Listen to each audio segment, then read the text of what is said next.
गणनायकाय गणदैवताय गणाध्यक्षाय धीमहि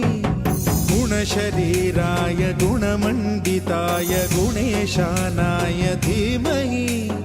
गुणातीताय गुणाधीशाय गुणप्रविष्टाय धीमहि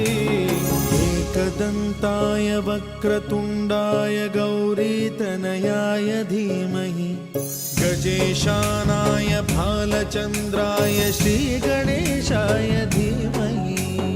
एकदन्ताय वक्रतुण्डाय गौरीतनयाय धीमहि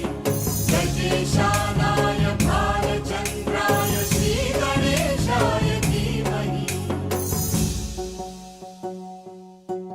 गानचतुराय गानप्राणाय गानान्तरात्मने गानोत्सुकाय गानमत्ताय गानोत्सुकमनसे गुरुपूजिताय गुरुदैवताय गुरुकुलस्थायिने गुरुविक्रमाय गुह्यप्रवराय गुरवे गुणगुरवे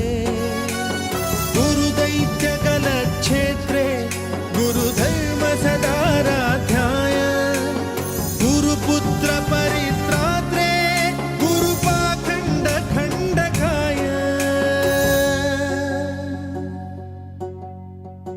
गीतसाराय गीततत्त्वाय गीतगोत्राय धीमहि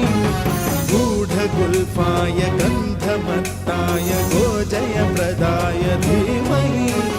गुणातीताय गुणाधीशाय गुणप्रविष्टाय धीमहि